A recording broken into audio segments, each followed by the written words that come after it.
अस्सलाम वालेकुम। प्रोग्राम दस्तक में मैं हूं आपका होस्ट मंसूर खान। नाज़रीन, कोविड-19 के बाद हमने देखा गुज़िश्ता 2 माह में पूरी दुनिया का जो है वो नक्शा तब्दील हुआ और उसके साथ साथ जो है वो बेतहाशा किस्म के मसाइल का जो है वो इस वक्त दुनिया को सामना करना पड़ा।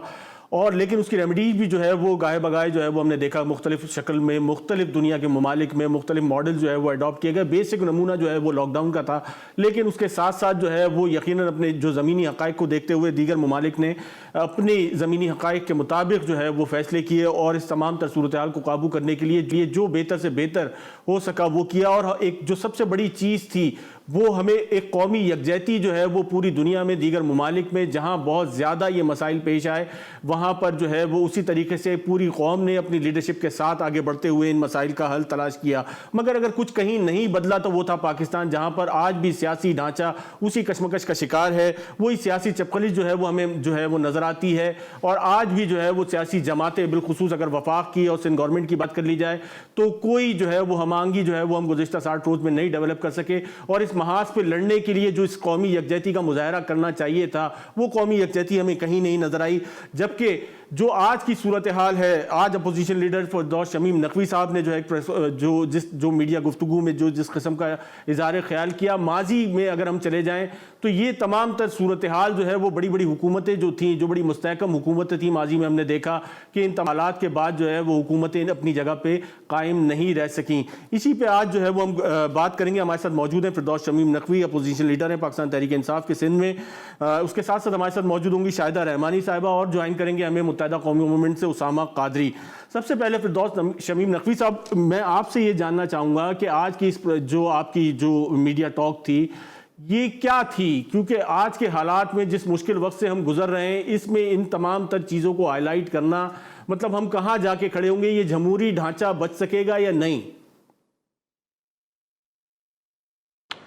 देखिए, जमहूर जो है जब तक उसको फ़ायदा ना पहुँचे जमहूरियत का को अपने ऊपर नजर षानी करना ज़रूरी होता है कि हम कहाँ गलती कर रहे हैं। आज जमहूरियत की कमर में चाकू भोंका स्पीकर सिंध असेंबली ने। उन्होंने अपोजिशन का एक हक कि अगर 25% मेंबरान सेशन को रिक्वेजिशन करें तो आर्टिकल 54 आईन पाकिस्तान का ये कहता है कि 14 दिन के अंदर अंदर इजलास बुलाना लाजमी है। उन्होंने कल के रोज़, गुजरी हुई कल की बात कर रहा हूँ, 18 मई को सुबह के वक्त एक नोटिस निकाला हमारे 7 मई की एप्लीकेशन के ऊपर, जिस पे हमने इजलास रिक्वेजिशन किया था और हमने दरख्वास्त की थी कि इस इजलास को जल्द से जल्द बुलाया जाए। लेकिन हमें भी पता था कि शायद वो जल्द से जल्द तो नहीं बुलाएं, लेकिन जो आइन में मुद्दत है उसके अंदर उनको बुलाना लाजमी है। उन्होंने सुबह को नोटिस निकाला कि इजलास 20 फरवरी को होगा और शाम को नोटिस निकाला कि मैंने ये इजलास एडजर्न कर दिया है और ये 3 जून को होगा। जो इजलास हुआ ही नहीं वो एडजर्न कैसे हुआ? आइन की कौन सी शिक के ज़रिए उन्होंने ये इस्तेहकाक इस्तेमाल किया, इसका वो कोई जवाब देते नहीं है अपने नोटिस में, ना किसी प्रेस स्टेटमेंट में, ना हुकूमत सिंध ने इसके ऊपर जवाब दिया कि ये जो सेशन लाजमी था आइन की रूह से, उन्होंने आइन से रूगर्दानी क्यों की। इस सूबे के अंदर 2007 से पीएफसी अवार्ड नहीं आया। क्या सूबे की जो इकाइयाँ होती हैं, डिस्ट्रिक्ट जिन्हें कहते हैं, क्या उनको हक नहीं है कि उनको पैसे मिले जिस तरह सूबों को एनएफसी में मिलते हैं? जो डेवोल्यूशन ऑफ पावर आइन में आर्टिकल 140A के तहत है, जिसको रज़ा रब्बानी यानी भुट्टो सानी आइन के लिहाज से जिन्होंने 109 आर्टिकल्स को तो छुआ, इस शिक को छुआ नहीं इतना, उसकी वजाहत सब ने यह की कि ये सूबों के इख्तियार में है। क्या आज कहा जा सकता है कि सूबा सिंध के अंदर 3rd टियर ऑफ गवर्नमेंट को बाइख्तियार किया गया है, एम्पावर किया गया है, पावर को डिवॉल्व की गई है? साहब, ये इश्यूज जो है वो बहुत पहले से चले आ रहे हैं, बल्कि आज जिस किस्म के इल्जामात आपने लगाया, आपने कहा किसी भी कोर्ट ऑफ लॉ में जो है वो आप इसको प्रूव कर सकते हैं। आपने मुझसे पूछा, जरा 2 मिनट लूंगा मैं आपकी उस पर भी आ रहा हूँ। मौजूदा सूरत हाल में ये हुआ है कि पिछले 2 माह से हम एक मुनज़्ज़म साजिश देख रहे हैं कि सूबे को तबाह करने की कोशिश हो रही है। जिस सूबे की मईशत के बारे में कोई ख्याल ना हो हुकूमत को, जिस सूबों के अवाम की खुशहाली के बारे में कोई ख्याल ना हो हुकूमत को, मैंने तशबीह दूसरे प्रोग्रामों में भी दी, आज भी दोबारा आपके प्रोग्राम में दे देता हूं। इस कश्ती का नाम है पाकिस्तान। इस कश्ती को बचा के रखना हर पाकिस्तानी का काम है, और कश्ती के अंदर सारे सूबे और उसके अवाम हैं। उन अवाम का ख्याल भी रखना कप्तान का काम है। ये नहीं हो सकता कि कश्ती का तो हशर नशर कर दिया जाए और कश्ती डूबने पे आ जाए, और सिर्फ ये बात कहें कि मुसाफिर बचे रहे, फिर मुसाफिर भी नहीं बचते। यही फ़र्क है वफाक में और सूबाई हुकूमत में, और यही मिसाल आम लोगों को समझाने के लिए देता हूँ। इससे कि हमने ये देखा कि अमेरिका के सॉल्यूशंस पाकिस्तान में लाए जा रहे हैं, जबकि पाकिस्तान के जो हालात हैं उसके लिहाज से पाकिस्तानी सॉल्यूशन चाहिए।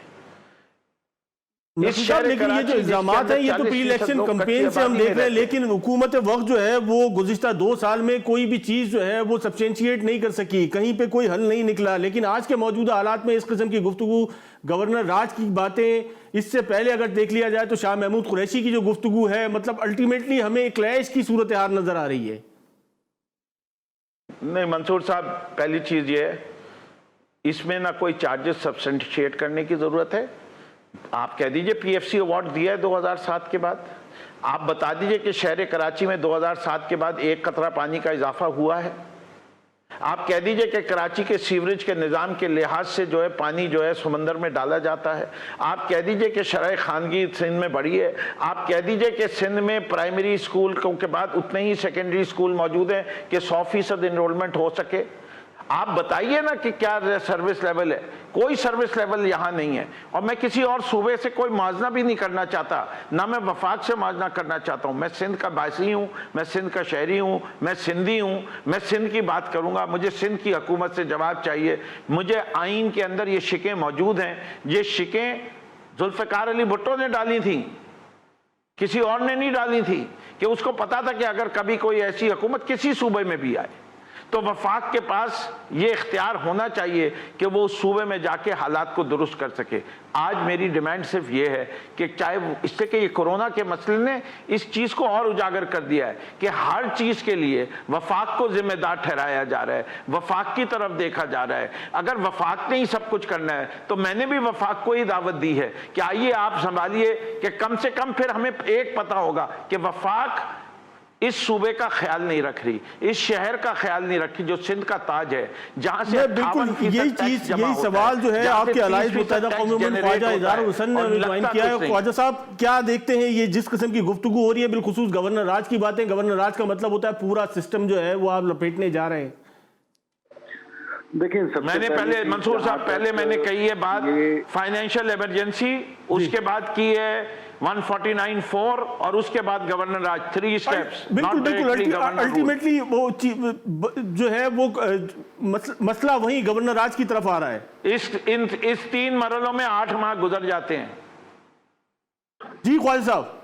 जी, मैं जहां तक सूबे की सूरत हाल है तो मुत्तहिदा कौमी मूवमेंट उमूमन पूरे सिंध के और ख़ास तौर पे जो अर्बन सिंध की मसाइल की निशानदही गुज़िश्ता 8 साल से बहैसियत अपोजिशन पार्टी कर रही है, वो मेरा ख्याल है आपके सामने है। हमारी मुखालफत सिर्फ पीपल्स पार्टी से मुखालफत बराए मुखालफत नहीं है, बल्कि हम इनकी तासुब और इनकी बदनीयती को न सिर्फ हम आइनी तौर पर, इंतज़ामी तौर पर और सियासी तौर पर और माली तौर पर बेनकाब कर चुके हैं।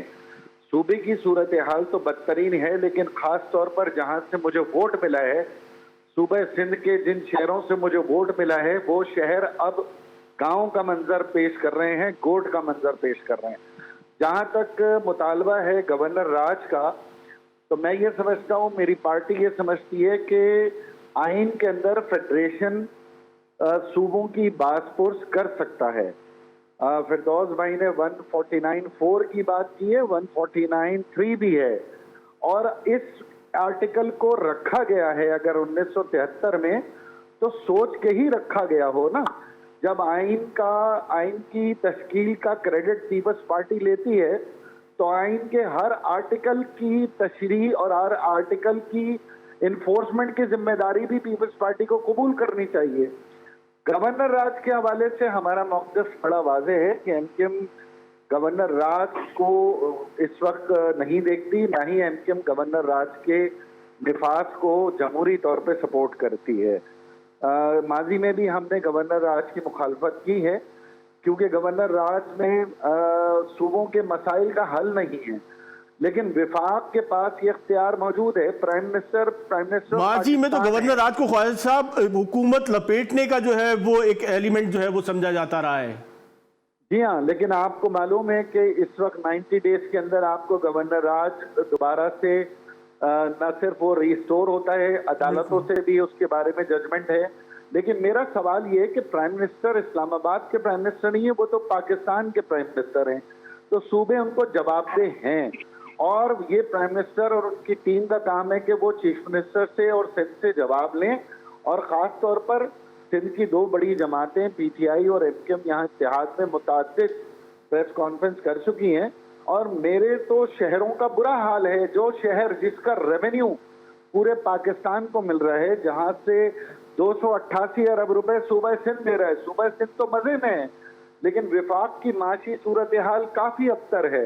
लेकिन ये चाहे सियासत कोरोना पे हो, चाहे नौकरियों के ऊपर हो, जिस तरह से मेरे शहर की नौकरियों को बेचा जा रहा है, जिस तरह से यहाँ पर मेरी नौकरियों, लेकिन जहां हिसाब लेना होता है ख्वाजा साहब, वहां तो 18 अमेंडमेंट आ जाती है बीच में। 18 अमेंडमेंट का मतलब जाती मिल्कियत, महलात और जायदादें बनाना नहीं है। 18 अमेंडमेंट जितने आर्टिकल हैं उसमें जो अभी फिरदौस भाई ने कहा 140A, नहीं, जहां वफाक को उसे इस्तेमाल करना होता है वफाक कर लेता है, जहां सूबे को इस्तेमाल करना होता है सूबा कर लेता है। जिसपे एमकेएम ही तो सबसे पहले अदालत में गई है, पूरे पाकिस्तान के लिए एमकेएम अदालत में गई है 140A के। और मुझे अफसोस के साथ कहना पड़ रहा है कि सुप्रीम कोर्ट में हमारी ये पिटीशन इल्तवा का शिकार है, और विफाकी हुकूमत में असद उमर साहब और प्राइम मिनिस्टर साहब खुद भी पिटिशनर हैं। तो फिर चीफ जस्टिस सुप्रीम कोर्ट से हमारी ये कई बार इस्तदा है कि अगर इस शहर को दोबारा अपने पैरों पे खड़ा करना है, शहर के अंदर गैर कानूनी तामीरात को रोकना है, तो 140A की तशरीह करनी पड़ेगी, वरना ये सूबा बर्बाद हो जाएगा। और ख़ास तौर पे पाकिस्तान का माशी हब कराची, जिस पे सुप्रीम कोर्ट की खुसूसी नज़र है, वो कभी भी अपने पैरों पे खड़ा नहीं हो पाएगा। तो वो 140A के लिए मेरी फिरदौस भाई से भी गुजारिश है कि प्राइम मिनिस्टर साहब और लॉ मिनिस्टर साहब वो इसके ऊपर सुप्रीम कोर्ट में जल्द अज जल्द इसकी हेयरिंग को यकीनी बनाएं। और ख़ास तौर पर यहाँ फेक डोमिसाइल का एक केस एमकेएम ने किया हुआ है अदालत में। देखिए, जाली डोमिसाइल के जरिए यहाँ पर सिंध के 40%, जो 40% कराची, हैदराबाद, सक्खर, जिसमें पूरे पाकिस्तान को हिस्सा मिलना है, जिसमें यहाँ के मकामी पंजाबी को भी नौकरी मिलनी है, मकामी सिंधी को भी मिलनी है, बलोच को भी मिलनी है, पठान को भी मिलनी है, और यकीनन इन तीनों शहरों की सबसे बड़ी इकाई महाजिरों की है, जिनको वो यहाँ पे हिस्सा मिलना है। उस हिस्से के ऊपर दिन दहाड़े उसके ऊपर न सिर्फ तलवार से वो हिस्सा हमारा बजोरे ताकत छीना जा रहा है, बल्कि 1973 के काले कवानीन के तहत उसमें इंसाफ भी नहीं हो रहा। मुझे वो 40% भी नहीं मिल रहा जो कि जी शाहिदा रहमानी साहिबा, चार्जशीट वही पुरानी है, आज के हालात में भी कुछ तब्दील नहीं हुआ। बहुत शुक्रिया। अभी जिस तरीके से फिरदौस शमीम नकवी साहब फरमा रहे थे, काश के नेशनल असेंबली का इजलास जो कि अपनी मुद्दत पूरी नहीं कर पाया और सेनेट के इजलास अपनी मुद्दत नहीं पूरी कर पाए, और ये फर्स्ट टाइम, मैं क्योंकि पहले भी एमएलए रह चुकी है, first time in the history of parliament कि हमें फ्लाइट में बैठ के भी नहीं पता होता कि किस टाइम इजलास जो है वो होगा या नहीं होगा। गैर यकीनी की सूरत हाल गुज़िश्ता 2 सालों से हम पर मुसल्लत है। इजलास कॉल होता है, फिर एट ए टाइम जो है जिससे इजलास होना था उस दिन कह दिया जाता है कि जी आज जो इजलास नहीं हो सकेगा, फिर इल्जाम कर दिया जाएगा। आज इसके ऊपर आपने इसको जवाब बनाकर ये बात कर रहे हैं। आपने पहले कहा जी इन हाउस तब्दीली आएंगे, फिर कहा जी 18 अमेंडमेंट का शोषण छोड़ा गया, आज जो है गवर्नर राज की बात वो कर रहे हैं जो कि मुश्किल अपने अलायंस की मदद से, जिनको वो गालियां मारती में देते रहे, आज उनका अलायंस बना के हुकूमत को 2-3 सीटों के ऊपर बचा के रखा हुआ है सादा अक्सरियत से। सिंध के अवाम ने अल्हम्दुलिल्लाह पाकिस्तान पीपल्स पार्टी को मुस्तकिल तीसरी मरतबा लाते मुंतखब किया, बल्कि हम 2/3 मेजोरिटी के साथ जमहूरियत जो है इस वक्त जो है हुकूमत, जमहूरी हुकूमत, वो अवाम ने हमें दी है। आपको यह हक नहीं है कि आप गैर जमहूरी हथकंडों से इस तरीके की बात करें। आपसे बात कर सकते हैं क्योंकि आपने दो सालों के अंदर और गुज़िश्ता 7 सालों में जो केपीके का असर किया है, आप कोई हॉस्पिटल नहीं बना सके, कोई तालीमी इदारे नहीं बना सके, कोई यही सारे इल्जामात जो है शाहिदा रहमानी साहिबा आप पर भी हैं। आप गुज़िश्ता जो है वो 2 दहाइयों से हुकूमत करती आ रही हैं और आप भी इस किस्म की कोई डेवलपमेंट नहीं कर सके। ये उन इल्जामात का खासा है।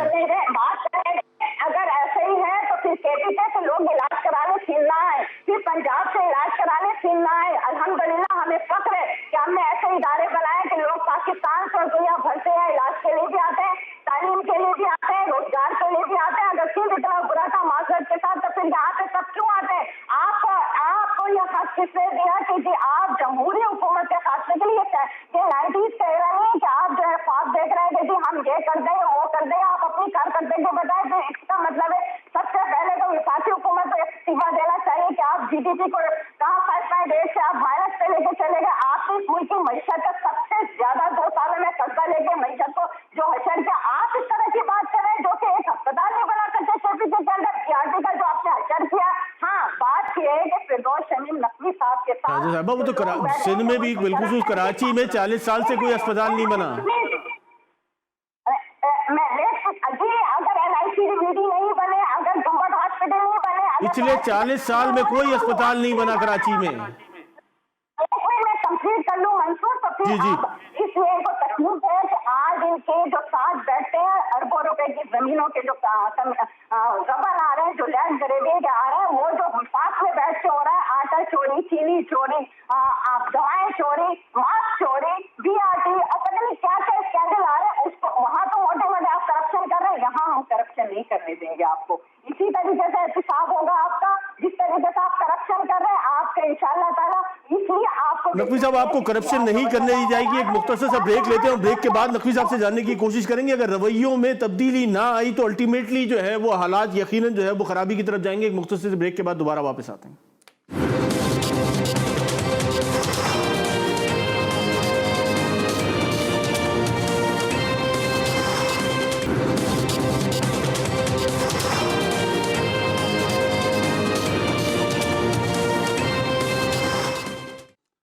वेलकम बैक नाज़रीन। हम जिक्र कर रहे थे आज की मौजूदा सियासी सूरत हाल पे। नकवी साहब, करप्शन के इल्ज़ामात की बात जो है वो अब आना शुरू हो गई है। मतलब ये रवैये जो है वो कब तक चलेंगे? मेरे ख्याल में अगर बेहतरी लानी चाहते आप तो शायद बेहतरी आ सकती थी।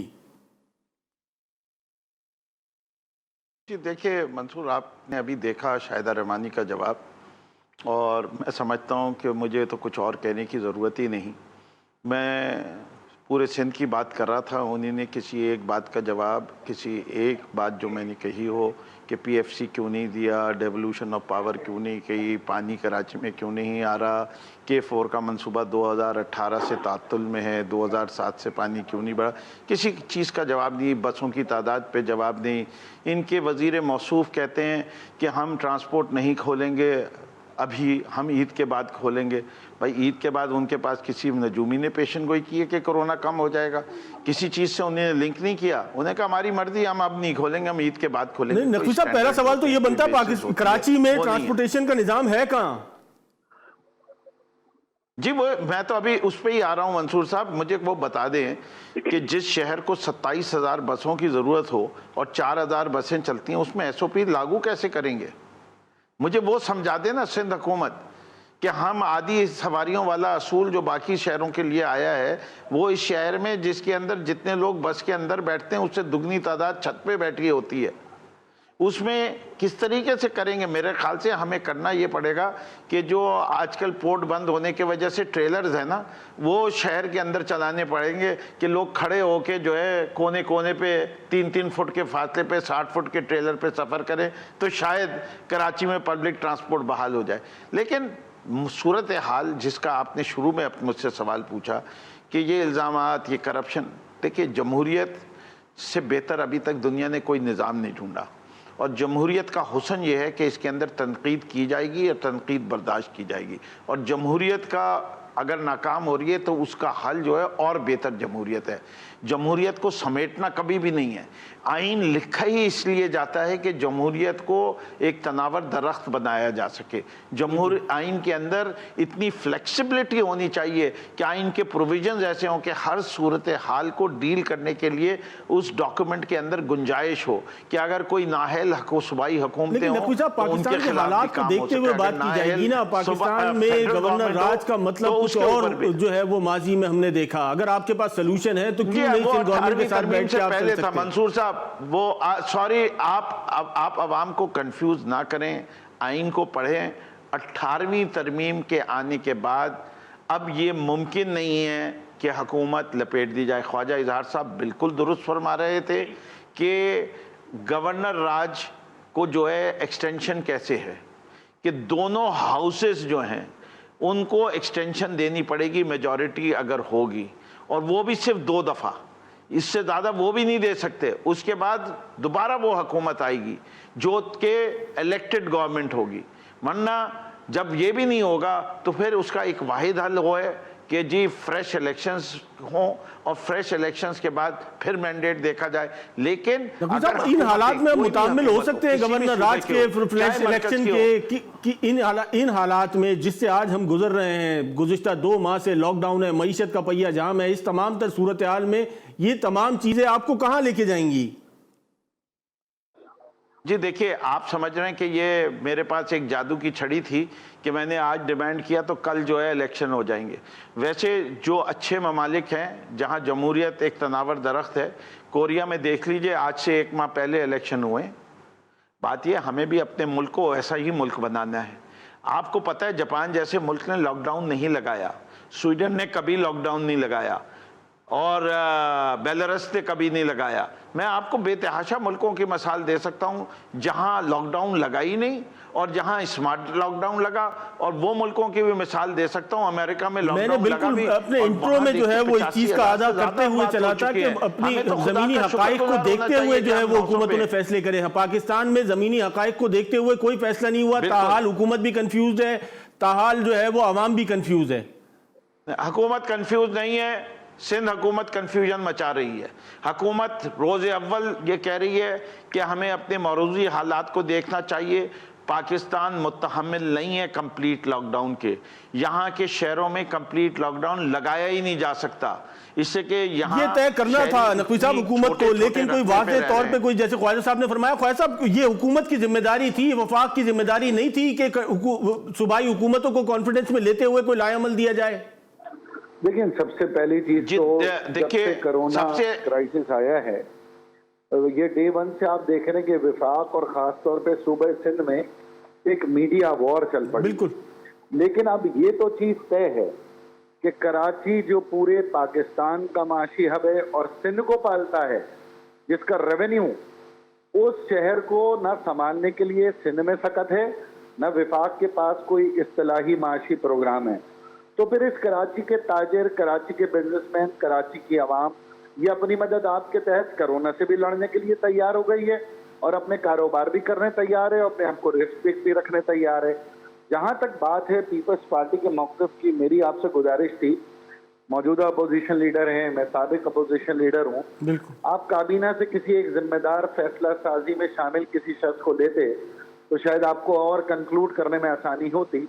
मेरी बहन काबिल एहतराम है, लेकिन मैं ये जरूर कहूंगा कि इस कोरोना में ये वाजे हो गया कि कराची का वाले वारिस कोई नहीं है। दूसरी अहम तरीन बात ये है कि आप ये देखें, सिंध हुकूमत के पास तो 60 से ज्यादा वेंटिलेटर नहीं है, आधे से ज्यादा तो प्राइवेट अस्पताल में है। लाड़काना में कोई कुत्ते के काटने का इलाज के लिए वो 12 घंटे 14 घंटे सफर करके जिना अस्पताल आता है बच्चा और वो दम तोड़ जाता है। कल पागल कुत्तों ने लाड़काना में 22 अफराद को काटा है। भाई अगर सिंध में इतने अस्पताल बन गए, 18वीं तरमीम हो गई, तो लाड़काना के मेरे सिंधी भाई, मेरे वोटर, मेरे पीपल्स पार्टी के जियाले वो तड़प तड़प के कराची के जिन अस्पतालों में जान क्यों दे रहे हैं? इसका मतलब ये है कि सूबे में सूरत हाल 18वीं तरमीम के बाद डिलीवर नहीं हुई है।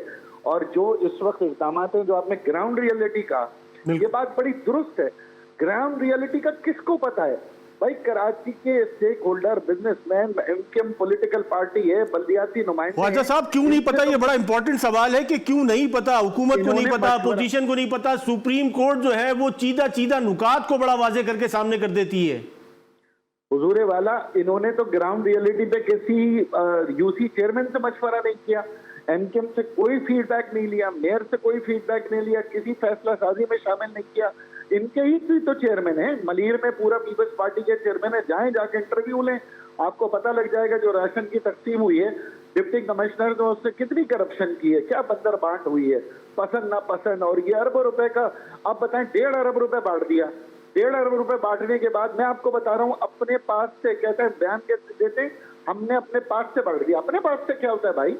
ये रेवेन्यू हमारे सूबे का है, ये मेरे शहर का रेवेन्यू है, मेरे आपके टैक्सों से पैसे से आपने वो 1.5 अरब रुपए का राशन बांट दिया, जो पता ही नहीं चला कि कहाँ बटा है। तो मैं ये समझता हूँ सूबे सिंध में इंतजामी तौर पर, माली तौर पर, सियासी तौर पर सूबा बहरान का शिकार है। इससे चीफ मिनिस्टर साहब को खुद एक्शन लेना चाहिए, स्टेक होल्डर्स को ऑन बोर्ड लेना चाहिए। कोई तबका मुतमईन नहीं है सिंध में, कोई तबका मुतमईन नहीं है। कराची से कश्मीर तक सब बेचैन है, सब में तशवीश है। और प्राइम मिनिस्टर साहब से मेरी ये बिल्कुल अपील है कि चीफ मिनिस्टर को बिल्कुल बुलाएं, उनसे बात तो ख्वाजा, वो जो आपकी मुतवातिर मीटिंग्स हुई कोरोना के बाद, जो है वो अपोजिशन की जो मुलाकातें हो रही थी, उसमें क्या चीज डेवलप हुई? हमें ब्रीफिंग दी गई। हमने शुरू में पीपल्स पार्टी की गवर्नमेंट को सपोर्ट किया। हमने कहा ठीक है, लॉकडाउन होना चाहिए, लेकिन लॉकडाउन नहीं हो सका, जुज़वी लॉकडाउन रहा। ये अगर शुरू में 2 हफ्ते, 14 दिन, 15 दिन सख्त लॉकडाउन करते, हमने तो सपोर्ट की, लेकिन उसके बाद हुआ क्या? आप देखिए, आज उलमा गैर मुतमईन है, ताजिर गैर मुतमईन है, छोटे ट्रेडर्स, इंडस्ट्रियलिस्ट गैर मुतमईन है, सियासी जमातें गैर मुतमईन है। एक आम आदमी कंफ्यूज्ड है कि ये कोरोना अब है भी या नहीं है, ये किस हद तक मोहल्लिक है। जो ये सियासी चपकलिश्ती, इसका नतीजा ये हुआ। दुरुस्त बात है आपकी। आजकल तो आप देखें ना, अस्पताल में ना कोई हार्ट अटैक से मर रहा है, ना कोई ब्रेन हेमरेज से मर रहा है, ना कोई कैंसर से मर रहा है। जहां डेथ हो रही है उसको कोरोना डिक्लेयर कर रहे हैं। तो सूबे में एक कंफ्यूजन है। और यहाँ पर इस तरीके से जो सियासी बन गया है, अब ये कोरोना एपिडेमिक नहीं हुआ, बल्कि ये कोरोना के ऊपर अब एक पॉलिटिक्स शुरू हो गई है। मैं समझता हूँ इस पॉलिटिक्स के तहत सिर्फ और सिर्फ पाकिस्तान के, खुसूसन सिंध के अवाम का बेड़ा गर्क हो रहा है। भाई साहब, एक ब्रेक लेंगे, ब्रेक के बाद दोबारा हाजिर होते हैं और जानने की कोशिश करेंगे कि पाकिस्तान का जो मॉडल है, दुनिया में हमने मुख्तलिफ मॉडल देखे, जैसे कि नकवी साहब ने फरमाया कि स्वीडन में और दीगर ऐसी स्कैंडिनेवियन कंट्रीज थी, वहाँ मुख्तलिफ मॉडल जो है वो अडॉप्ट किए। पाकिस्तान ने एक नई शक्ल जो है, लॉकडाउन भी था और वाकई लॉकडाउन नहीं भी था, और अगर था तो वो सिर्फ मईशत का लॉकडाउन जो है वो हमने देखा। एक मुख्तसर से ब्रेक लेते हैं, ब्रेक के बाद दोबारा हाजिर होते हैं।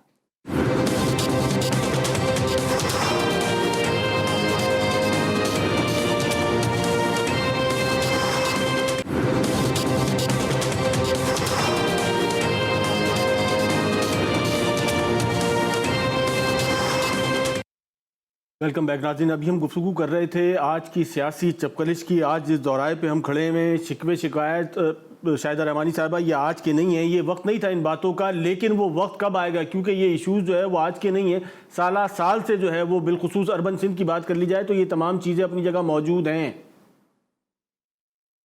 जी मंसूर, आप जिस तरीके से अभी फिरदौस शमीम नकवी साहब कहते हैं कि ये खुद कंफ्यूजन का शिकार है। पूरी कौम ने देखा कि 16 मार्च को प्राइम मिनिस्टर आवाम से पहली दफा खिताब कर रहे हैं, जब 300 के करीब यहाँ इस मुल्क में कोरोना हो गया। हमारे चीफ मिनिस्टर सिंध ने एक कोरोना पेशेंट जब आया तो जब ही फौरी तौर पर 26 फरवरी को उन्होंने जो है इस पूरे सूबे के तमाम तालीमी इदारों को बंद कर दिया और इनिशिएटिव लिया, जिसे इंटरनेशनली सतह से सराहा गया। और हमने तो हमेशा कहा कि प्राइम मिनिस्टर अभी जब से ये कोरोना जैसी वबा से हम निपट रहे हैं, हमारे चेयरमैन बिलावल भुट्टो जरदारी साहब ने कहा कि प्राइम मिनिस्टर आप आगे बढ़े, आप लीड करें, आप पूरी कौम के प्राइम मिनिस्टर हैं। लेकिन प्राइम मिनिस्टर इतने कंफ्यूजन आलमी सतह पे तो रहमान साहबा बिल्कुल सराहा गया होगा, लेकिन जो जमीनी हकायक है वो तो मुख्तलिफ है। यहाँ तो कुछ भी नहीं हुआ। देखें, जमीनी हकायक ही है कि जिसकी बेस पे तमाम स्टेक होल्डर्स को लेके चीफ मिनिस्टर साहब ना सिर्फ बैठे, माहिरीन को लेके बैठे, उनके साथ कमेटियां बनाए। इनके लोकल चेयरमैन थे जो आपके यूसी चेयरमैन थे, उनको बैठा के उनको डीसी ने उनकी सतह पे दिया गया। लेकिन मैं ना मानू वाली बात, यहाँ मुकम्मल तौर पे जो है सिर्फ इन्होंने इस तरह की फिजा को क्रिएट करना है कि इस वक्त जबकि एज ए नेशन हमें मिलकर काम करना था, ये पाकिस्तान पीपल्स पार्टी ने मैसेज दिया और बारहा दिया, लेकिन प्राइम मिनिस्टर को तो लॉकडाउन और कर्फ्यू का फर्क नहीं पता चल सका, उनको तो पता नहीं था और इस्लामाबाद में भी लॉकडाउन हो गया, पूरे मुल्क में लॉकडाउन हो गया। यहाँ पर इनका ड्यूल स्टैंडर्ड है कि पेशावर में तो जबरदस्ती दुकानें बंद कराई जाती, ना कराई जाए तो फायरिंग और पथराव किया जाता है। यहाँ अगर होता है तो यहाँ के लिए इनका कोई और स्टैंडर्ड है क्या? तीनों सूबों में दूध और शहद की नहरें बह रही, इनके अपने आदि फवाद चौधरी साहब का आपने प्रोग्राम देखा, उन्होंने कहा कि जी 18 अमेंडमेंट की खुल्लम खुल्ला ये वायलेशन है, हम गवर्नर राज नहीं लगा सकते। तो ये किस तरीके से जो है गवर्नर राज की बातें करते हैं, ये इस तरह के शोषे छोड़ते हैं क्योंकि ये काम नहीं कर सकते, इन्होंने अवाम को डिलीवर नहीं किया। कराची से ये जैसे मांगे तांगे का मैंडेट लेके गए, इन्होंने क्या क्या कराची के अंदर क्या 2 साल के अंदर इन्होंने K4 का मंसूबा जो कि वफाकी हुकूमत की मदद से पूरा होना था कर दिया?